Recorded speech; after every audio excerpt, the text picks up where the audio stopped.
नमस्कार, मैं विनोद कुमार जाटोलिया एवं पब्लिक स्कूल दौद की तरफ से एक बार फिर से आपका स्वागत करता हूं। प्यारे बच्चों, हम अध्ययन कर रहे थे प्रश्नावली 15.3 का, जिसमें हमने प्रश्न नंबर 5 तक अध्ययन कर लिए थे। उससे आगे हम बढ़ते हैं और प्रश्न नंबर 6 का अध्ययन करते हैं। क्वेश्चन नंबर 6 क्या कहता है? क्वेश्चन नंबर 6 कहता है कि 8 सेमी त्रिज्या वाले एक वर्ग के अंतर्गत खींचे जा सकने वाले वर्ग का क्षेत्रफल ज्ञात कीजिए। यानी 8 सेमी त्रिज्या वाला एक वर्ग है और उस वर्ग में खींचे जा सकने वाले एक वर्ग का क्षेत्रफल आपको ज्ञात करना है। देखिए, ये तो 8 सेमी त्रिज्या वाला एक वर्ग है जिसमें ये एक वर्ग बनाया गया है। इस वर्ग का क्षेत्रफल आपको ज्ञात करना है।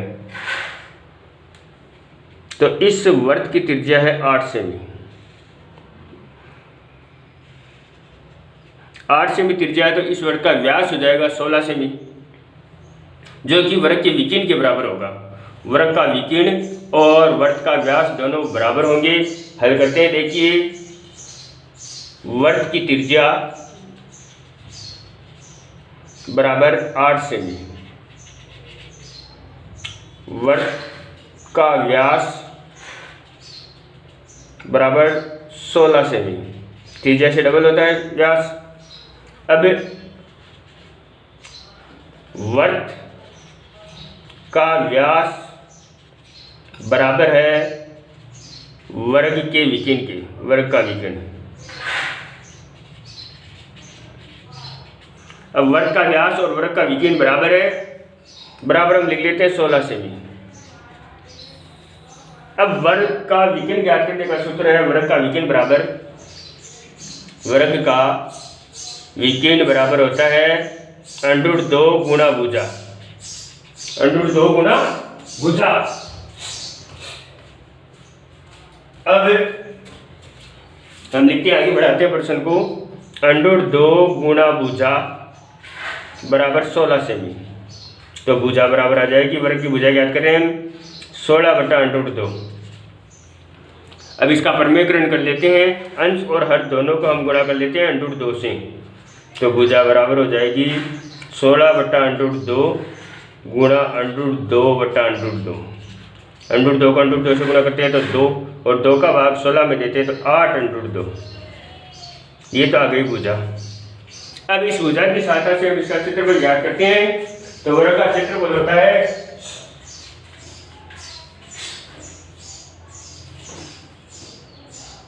भुजा स्क्वायर या भुजा गुणा भुजा। तो वर्ग का क्षेत्रफल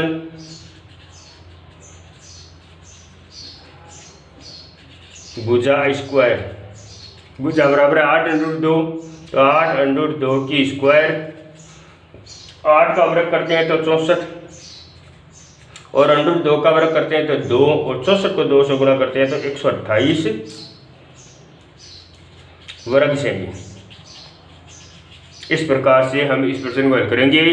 ये हुआ हमारा प्रश्न नंबर 6, जिसमें एक वर्ग के अंतर्गत बने गए वर्ग का हमने क्षेत्रफल ज्ञात करना सीखा। आगे बढ़ते हैं। प्रश्न नंबर 7 देखिए क्या कहता है।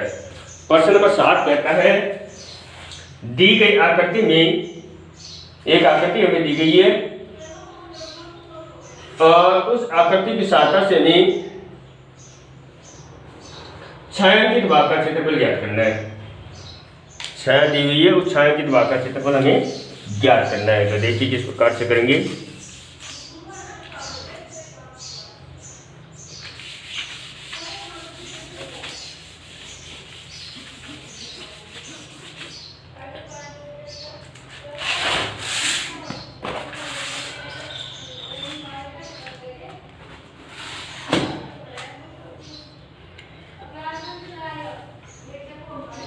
इस प्रकार की एक आकृति है।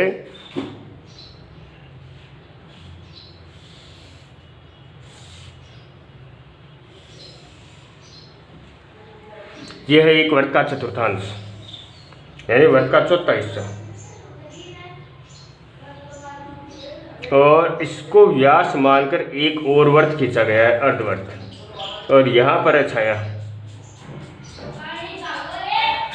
इस छायांकित भाग का हमें क्षेत्रफल ज्ञात करना है। तो देखिए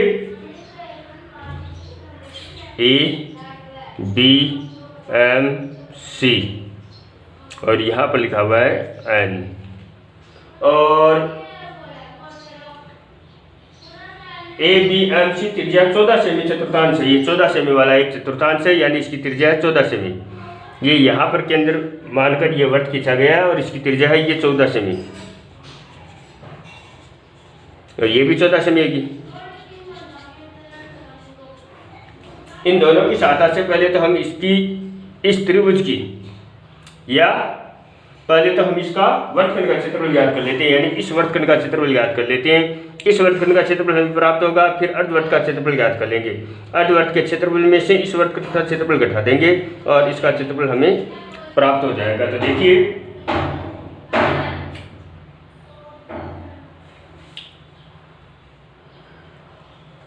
हल करते हैं। क्वेश्चन नंबर है हमारा 7।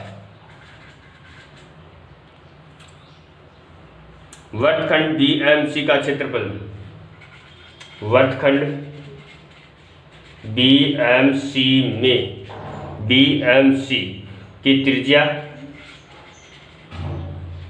R1 बराबर हम ले लेते हैं 14 सेमी और थीटा बराबर है 90 डिग्री। थीटा कोण बराबर हो गया 90 डिग्री। इसका क्षेत्रफल ज्ञात करते हैं हम। वर्तखंड BMC का क्षेत्रफल, तो वर्तखंड का क्षेत्रफल का सूत्र मैंने आपको बताया था, पाई r स्क्वायर थीटा बटा 360 minus 1/2 r square sine theta. देखिए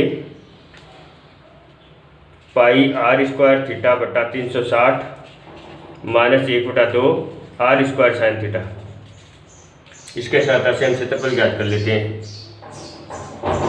तो यहाँ पर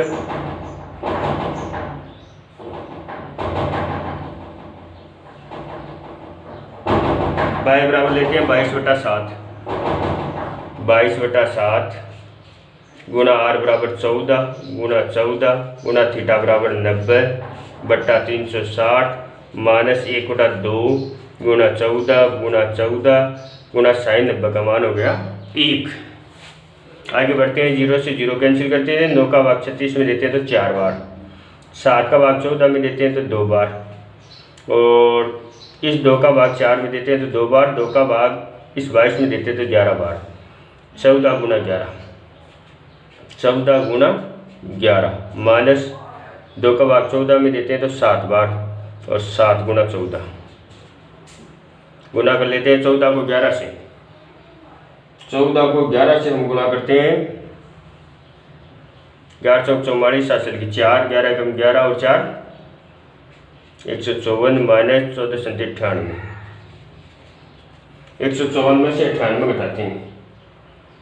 154 में से जब हम 98 घटाते हैं तो हमारे पास में आते हैं, देखिए 14 में 60 घटाते हैं तो 6, और 14 में से 9 घटाते हैं तो 56 वर्ग मीटर, वर्ग सेमी। ये तो आ गया इस वर्तखंड का क्षेत्रफल। अब हम इस अर्धवर्त का क्षेत्रफल ज्ञात करते हैं। अब अर्धवर्त का क्षेत्रफल ज्ञात करने के लिए इसकी त्रिज्या जरूरी है हमें। अब पहले तो त्रिज्या ज्ञात करते हैं। पहले तो इस त्रिभुज ABC की सहायता से हम पाइथागोरस प्रमेय की सहायता से हम पहले तो त्रिज्या ज्ञात करते हैं। देखिए किस प्रकार से त्रिज्या ज्ञात करेंगे।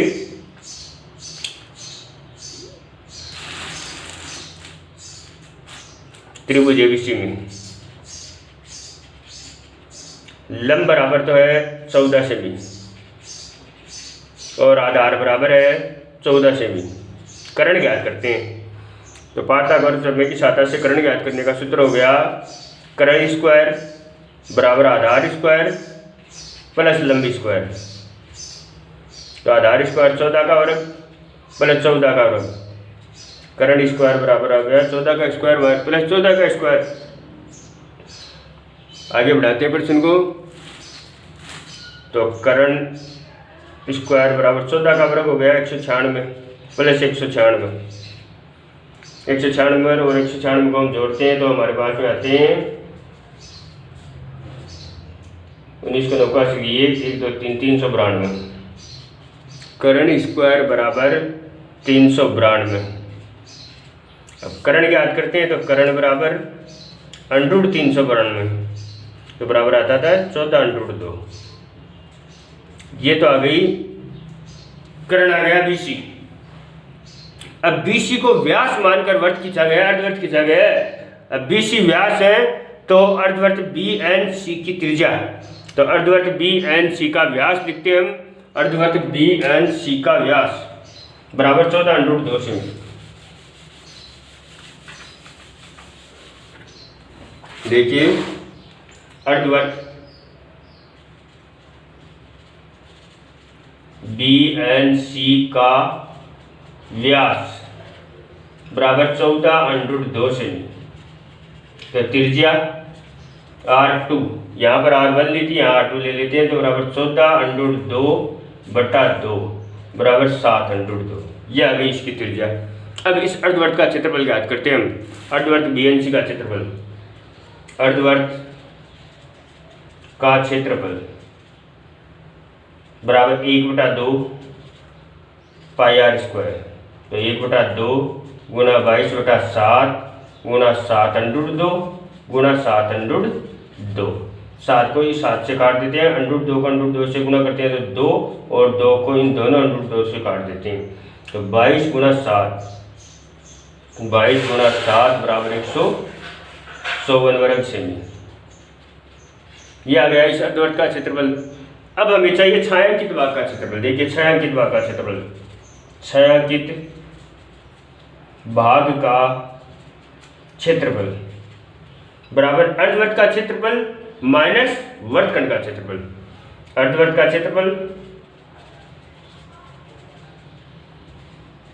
माइनस वर्तखंड का क्षेत्रफल। तो अर्धवर्त का क्षेत्रफल तो हमारे पास में 154 और वर्तखंड का क्षेत्रफल है हमारे पास में 56। 154 में से 56 घटाते हैं तो हमारे पास में आते हैं 98 वर्ग सेमी। इस प्रकार से इस प्रश्न को हल करेंगे। ये हुआ हमारा प्रश्न नंबर